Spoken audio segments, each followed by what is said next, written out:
Hello and welcome to Good Evening Britain, a Force for Good's weekly show coming to you live from our studios here in the heart of the great British city of Glasgow with me, your host, Alistair McConnachie, broadcasting on all our digital platforms throughout the United Kingdom and around the world. We're bringing you quality pro-UK comment and analysis every Wednesday from 7 to 8 p.m. on YouTube, on Facebook, on Twitter and on TikTok. Welcome to everybody coming in. We're going to be here for the next hour. Please send us your comments. Please send us your questions. What's on your mind tonight? And let's have a good chat about it and let's get some stuff off your chest on these matters. My name's Alistair McConnachie and this is the 11th in our Good Evening Britain series this year. So, well, where do we begin this week on matters? We're going to start with the farcical ferry debacle. Now, I have to say, quite frankly, ferries, right? Ferries are the most boring of the vessel family when you think about it. Ferries, really. I mean, they don't have a patch on, for example, speedboats. Or I'm thinking of aircraft carriers. Or I'm thinking of destroyers. Or I'm thinking of hovercrafts. Or I'm thinking of amphibious landing crafts, or I'm thinking of amphibious landing crafts which are also hovercrafts. You know, all of these vessels have got a certain amount of style and pizzazz about them, but the poor old ferry is just a workhorse at the end of the day. Even though actually tugboats and fishing boats and so on, they've still got more character really than ferries. So ferries are an extremely boring subject to talk about, so we've been kind of staying off ferries, to be frank with you. But ultimately, the ferry debacle has come to the fore. And of course, as we know, and as all these things always turn out, the SNP are at the root of it. And their incompetence is at the root of it, because what they thought they would do is they would try to mimic the British government that builds ships on the Clyde. So they thought, well, we're a Scottish administration, why don't we pretend to build ships on the Clyde, and maybe nobody will notice that they haven't actually been built, but we can get away with saying that we're doing it, you know. And it's basically, that's the bottom line. That's really what happened. And so the whole thing is just like a complete absolute nonsense. And the Clyde is good at building ships, but it really has to be British taxpayer funded ships these days, because it has trouble competing with the other countries which can do it a lot cheaper. So it's basically British defence contracts that keep the Clyde shipbuilding industry going. Thank goodness, by the way, thank goodness. But the SNP thought they'd try their hand in building a couple of ferries, but of course at the end of the day they completely messed that up. And there's a very good article, actually, not an article, it was actually a letter. It was in the National just a couple of days ago, and I'll just read that out to you. There it is. The SNP, somebody there from Lanark says, the SNP Green Coalition in Holyrood do precious little to support jobs in Scotland or the economy. Recent episodes make this painfully clear. Sadly, as many islanders know, their approach to ferry transport has been offhand at best and shockingly incompetent at worst. Absolutely. To compound that, new ferries are belatedly not being built on the Clyde but in Turkey. The First Minister has also discouraged further oil and gas production in Scotland, despite its ability to create high-paying jobs in Scotland, improve the UK's energy self-sufficiency in a cost-effective way, and help offset the crippling rises in energy prices, which will fall heavily on some of our society's most vulnerable members. What is wrong with making efforts to create well-paying jobs in the private sector in Scotland? Well, very well said. And that was published in the National, of all papers. Can you believe it? In the National. I couldn't believe it when I saw that, and that really just sums up everything that needs to be said. But we have to worry, actually. We do have to worry, because not only have they been trying their hand at seeing how badly they can mess up the nationalisation of shipbuilding, they are actually nationalising the railways in Scotland this Friday, and that's not a joke. This Friday they're nationalising the railways in Scotland, so you just know that's another disaster waiting to happen. Oh my goodness me. I mean, how badly are they going to mess that one up? Let's hope they put somebody competent in charge, but it looks like it could be another disaster. But we'll wait and see. But the ferry thing, that's never going to get resolved. It will never get resolved. You know, they tried to hand at it and they failed miserably. And the question is, will there be heads rolling as a consequence of that? What do you think? Personally, I think there won't be any heads rolling, because they seem to be able to get off with anything, because the media tends to be on their side, although the media's been a little bit, pushing back a little bit over the ferry thing. We'll have to see. Yachts, that's another vessel. Yachts. I knew I was trying to think of another vessel there. Speedboats, battleships, yachts. Do you know what? That's a silly word, yacht. It's actually sounds y.a.c.h.t. It's spelt y.a.c.h.t, but we say yacht. That's not how you spell yacht. Yacht is y.a.u.g.h.t, but we're meant to spell yacht. We're meant to spell it yacht, y.a.c.h.t. How did that ever come about? Random thought there. It makes no sense. Actually, I know how it would be. It would be like a Scotsman would build it, and the English boss would go, Jimmy, what are we calling this today then? And he'd go, this is a yacht.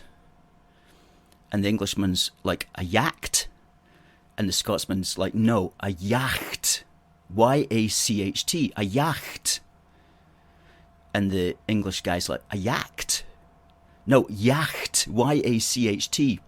So the English guy goes home to his wife, and his wife goes, Sebastian, did you have a nice day at work today? And he goes, yes, Jimmy built us a yacht.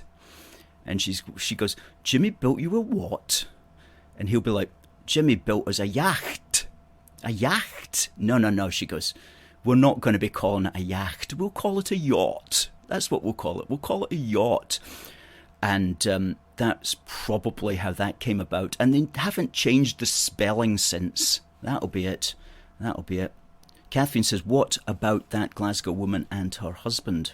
Presumably referring to Nicola, who was interestingly at the ceremony yesterday, the Thanksgiving ceremony for the Duke of Edinburgh, and there's a picture of her there that we've got, and she's not wearing a mask, because you don't need to wear masks now in England. But I thought it was very interesting. Yeah, there it is.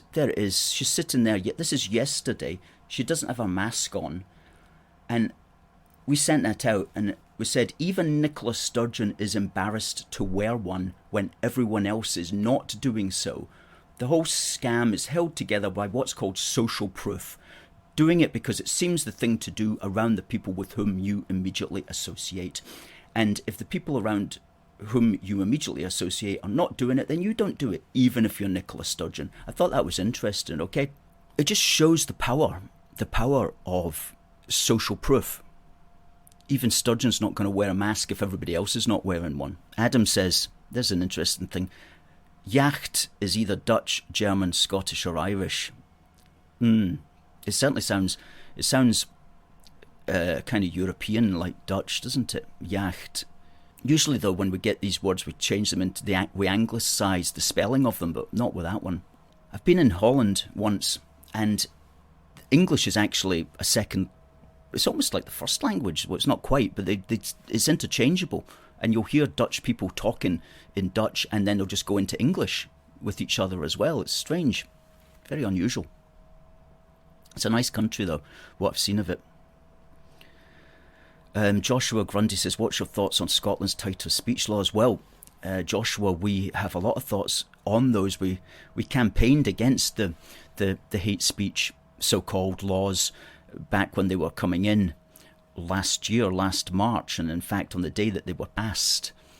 No, it was in 2020, wasn't it? No, it was in 2021. On the day that they were passed, myself and a colleague were outside Holyrood, and we were actually campaigning. We were lone campaigners against it.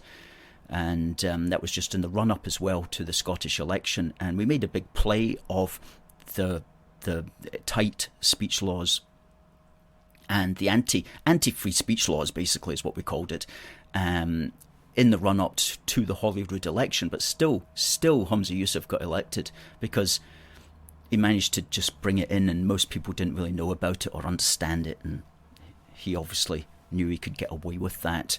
Very infuriating, but it's very, very bad what we've got in Scotland. It's one of the tightest anti-free speech countries in the world, perhaps behind Canada. Maybe Canada and Germany are probably ahead of us, but Scotland is really bad for that at the moment, and it's not going to get any better while we have the establishment that we've got in power. What about Glasgow Statute's plans for removing, including David Livingstone, an anti-slaver? Good point, Kenny. Let's talk about that. What this is about, right? Now, some of you will have seen the news today that the media is saying that a report has been published which is condemning David Livingstone, one of Britain's foremost anti-slavery campaigners. They've found a link with slavery, because apparently when he was a 10-year-old boy, he was working in a cotton mill in Blantyre. Now, let me just give you some backstory on this. What this is it is a consequence of this report, which we're working through, called Glasgow, Slavery and Atlantic Commerce, an Audit of Historic Connections and Modern Legacies, by Stephen Mullen, who apparently is a historian at a university, and he's been commissioned by the people who misrule us in Glasgow City Council to basically go through all of Glasgow's history, all its statues, all its street names, all its buildings, all its famous people, and find links to slavery, and to find tenuous links. Oh, tenuous links, my goodness me. And when there's not a direct link, he'll find an association. And he even tells us, I mean, it's a well put together document in that he's been really careful about doing it all to find the most obscure links with the most obscure people. And it's not just about who owned slaves. You won't actually find very many of them, but it's about who profited, what they're saying, who profited from the trade in tobacco and sugar and cotton and so on between the 1600s to the late 1700s and thereafter for a few years as well. And then also people who were involved with financial businesses which were related to companies that engaged in tobacco and trade, tobacco and cotton and trade with the West Indies, and then people who derived fortunes inherited from parents or grandparents who were involved in that trade. And also people who are, as he calls it here, involvement with the imperial infrastructure. That is politicians, military, naval, and others that imposed, extended, and perpetuated slavery. In other words, his definitions here extend to virtually everybody. I mean, I'm involved because I live in a city that 200 years ago had people living in it who traded with the West Indies and who knew people in the West Indies who had plantations, some of whom owned slaves. So, I'm complicit. And I'm not joking when I say this, because this is exactly what the SNP Council that misrules us from Glasgow City Chambers wants us to believe. Because I'll just bring up her quote, but it was Susan Aitken today, and she's quoted in the BBC online report.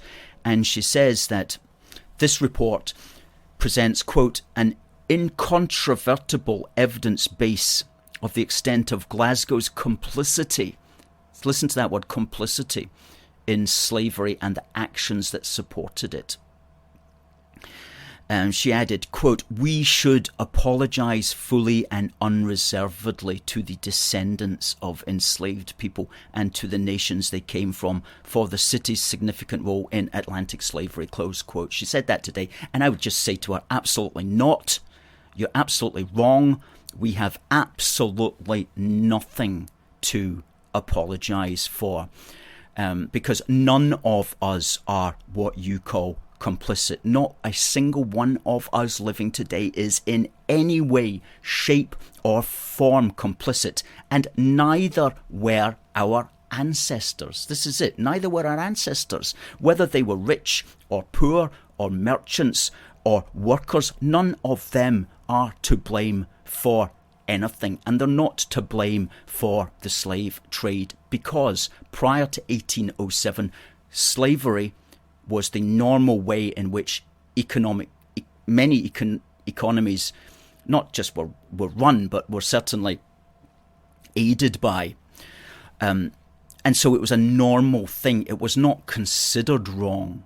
So you cannot condemn people who were involved in a system that was not considered wrong at the time. What you can do is you can condemn them if they were deliberately being bad, if they were deliberately mistreating the slaves over whom they had authority. Then they can be condemned for that. But you can't condemn our ancestors for taking part in an economy and taking part in actions which were considered to be normal. Now, what happened was, as a result of mainly a sort of growth in Christianity, especially among evangelical Protestants, by 1807, Britain passed the first act to abolish the slave trade. Okay, in 1807. And that abolished the trade in the British Empire. That is the lands over which the British had legal control to do that. And then in 1833, a generation later, they passed the next act, which abolished the practice of slavery in the British Empire. And after that, after 1833, slavery was universally considered to be wrong. But prior to that, it wasn't considered to be wrong. So Britain, from 1807 to 1833, we passed these laws, and then we enforced them. And in that regard, I've got a copy of this book which has just arrived. It's called Sweet Water and Bitter, The Ships That Stopped the Slave Trade. And I just want to read a very interesting little bit at the back here. It says, Sweet Water and Bitter is the extraordinary sequel to Britain's abolition of the slave trade in 1807. The last legal British slave ship left Africa that year, but other countries and illegal slavers continued to trade. When the Napoleonic Wars ended in 1815, British diplomats negotiated anti-slave trade treaties, and a preventative squadron was formed to cruise the West African coast. That's the British West African Squadron. In 6 decades, this small fleet liberated 150,000 Africans and lost 17,000 of its own men in doing so. This is the tale of their exciting and arduous campaign. In other words, not only did Britain pass the laws to stop this, but we also paid in blood right up until the end of the 1800s. That was all done and dusted back then. Today we've got nothing to apologise for at all, not a single one of us. And we certainly don't apologise for our ancestors, especially when our ancestors were operating within a world where it was considered a normal thing at the time. until, as I say, until these laws were passed.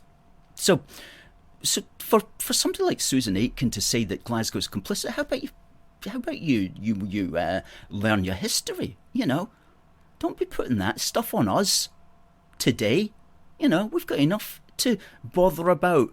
We don't need false history shoved down our throats by people who have clearly got an agenda. I mean, so to go back to David Livingstone, this chap Mullen talks about Livingstone on page 53. But what's interesting is that, well, on page 53 he says, David Livingstone, famous missionary, was employed in Blantyre Mill, owned by Henry Monteith, who was in a partnership with two Glasgow West India merchants in the 1810s. Okay, so that's David Livingstone's connection to slavery. That's David Livingstone's connection. And what he doesn't say in this as well, what Mullen avoids saying, is that Livingstone was 10 years old at the time. Okay, he doesn't say that. He just glosses over that bit. But he wants to nail David Livingstone to the wall for that, when he was a 10-year-old wee boy working in a factory in Blantyre. What sort of mentality comes up with that nonsense? But the fact that this guy has got an agenda is proven by how he treats Robert Burns. Now, Robert Burns, as many of us know, wanted to go to Jamaica to work on a slave plantation in 1786, okay? And in fact, he bought 2 tickets for 2 different journeys, and it was his intention to go and help to manage a plantation over in Jamaica. But his book of poems sold very well, and so he decided just to concentrate on being a wordsmith rather than being a manager of a slave plantation. But he gets a complete free pass here. He gets a complete free pass, and the Burns statue is not one that's to be vilified. And indeed, he goes as far as to say Robert Burns was not complicit with slavery in any tangible way. Okay? But then he goes on and basically suggests that David Livingstone was complicit in slavery as a 10-year-old working at a cotton mill in Blantyre. So this is the quality of the material here. I mean, it's interesting because this guy's he's got all sorts of interesting wee points of view that I didn't know about famous people in Glasgow. But basically, he wants to roast them all, and I don't approve of that at all. And we have nothing to apologise for. The only people who should be condemned are those who deliberately mistreated the slaves that they owned. That of course, deserves condemnation. And at the end of the day, all this was done and dusted back at the start of the 19th century, back in the 1800s, and Britain, as we've just seen there, has paid substantially in blood for all of this. So we have nothing to apologise for. So Kenny, thank you for getting me off on that little exploration there. I hope that answered your question. Alan says, are they acknowledging any voice or opinions on the statues, or are they simply going by this guy's report? That's a good question. I don't know what they're going to do with this one man's report at all. That's still to be decided, but it's not going to be good. Put it that way. It's not going to be good. So we're going to have to think how best to respond to this. And it may be that we're going to have to do a special edition of Union Heart, basically addressing that, which we'd be able to do here at the office. A 20-pager or something, 16-pager or whatever, get it out there. And one that we can actually just deliver to people at any events that we're going to be at, protesting what they're doing. Should always say, we do very much like history to be brought out. We're doing it all the time. But we don't want history with an agenda to dump all over our great Scottish and British heroes. That's completely wrong. Yes, on this day in British history, well, it was 20 years ago today, would you believe, that, quote, "It hath pleased Almighty God to take out of this transitory life unto his divine mercy the late, most high, most mighty, and most excellent Princess Elizabeth, Queen Dowager, and Queen Mother." And that's a quote from her funeral service. It was the Queen Mother who died 20 years ago on this day, 30th of March, at the grand old age of 101. Grand old age of 101. And she was born Elizabeth Angela Marguerite Bowes-Lyon, the youngest daughter and the 9th of 10 children of Claude Bowes-Lyon, Lord Glamis, who was, of course, of Scottish ancestry. He was the 14th Earl of Strathmore.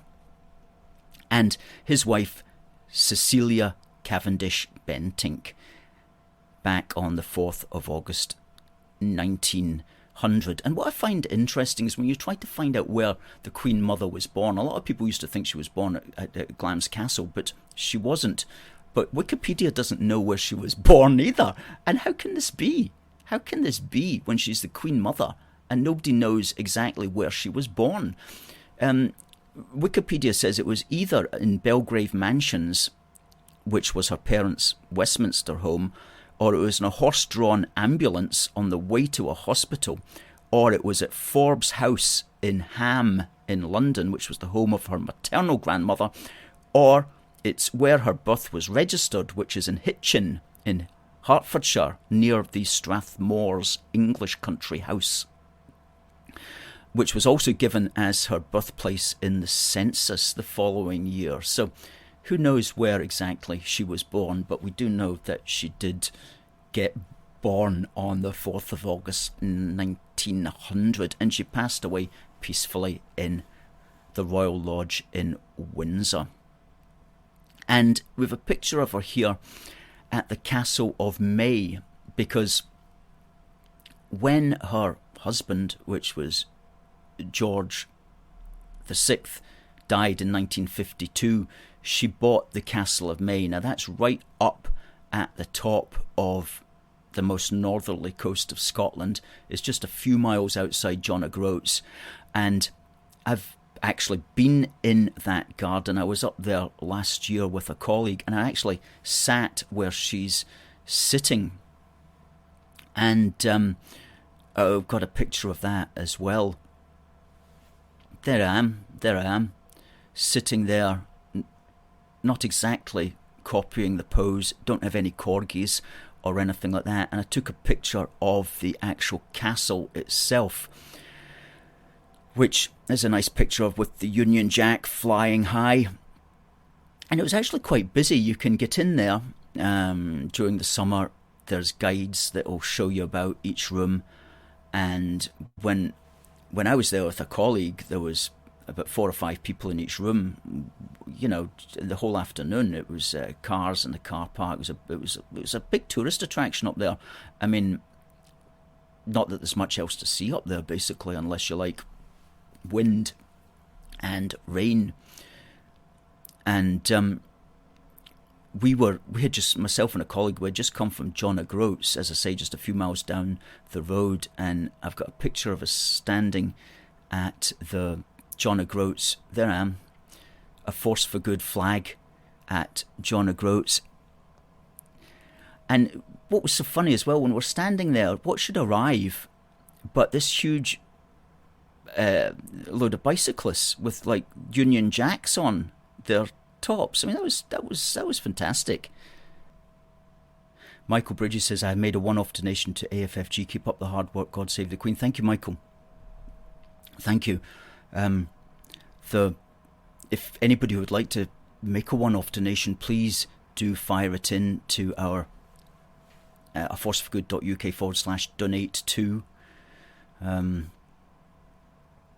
We'll just Do we have a banner for that? I don't think we do have a banner for that. Oh, yes, we do. There we go. A forceforgood.uk donate to. That's one-off donations, folks. Some people have been helping us. It's our 10th year. We had our 10th year event last Saturday, and we released 10 years strong, which is a 20-page history of A Force for Good. And full colour, we take it year by year. There it is there. You can go to our shop. You can go to our shop to get it. And the shop there is at theforceforgood.uk/shop-1. And we've also got all the back issues available as well for a special discount if you want, which of course also includes Do More Together.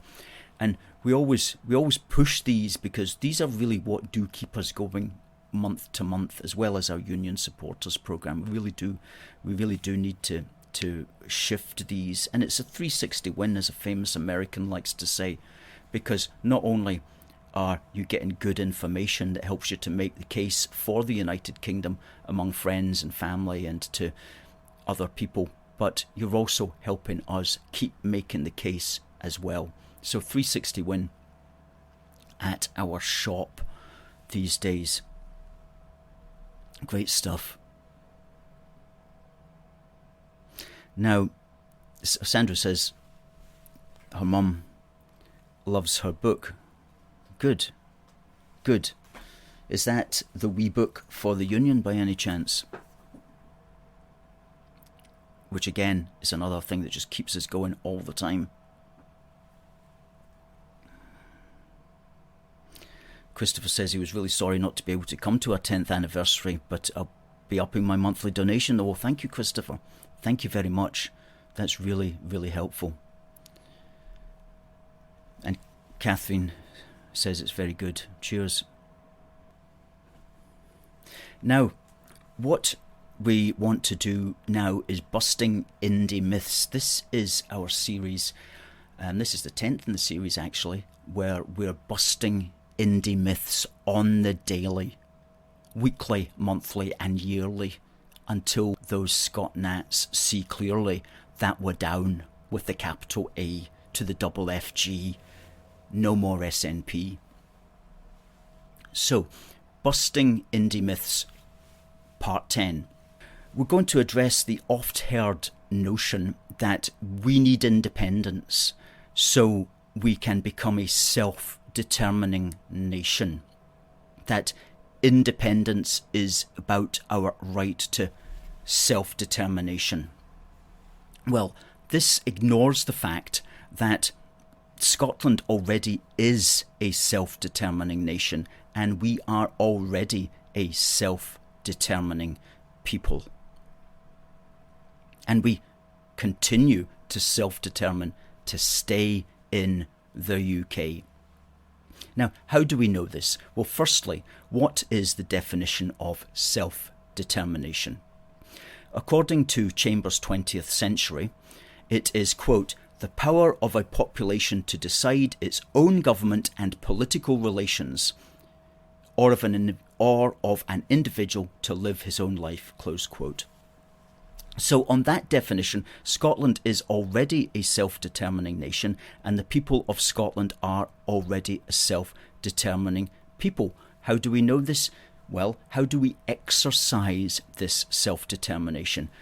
We, the electorate, exercise this self-determination. We exercise this power that we have over government and political relations at the ballot box. Now, we're always told by the Scottish nationalists that it is we, the people, who are the font of a nation's democratic sovereignty. It is we, the people, who exercise Scotland's self-determination when we vote. So, every time the electorate makes a choice at a general election, or a Holyrood election, or in a referendum, then we each participate in a collective act which is enabling Scotland as represented by that portion of the electorate that bothers to vote, to self-determine our, quote, government and political relations in Scotland. That's what self-determination is in practice. It's us voting at elections.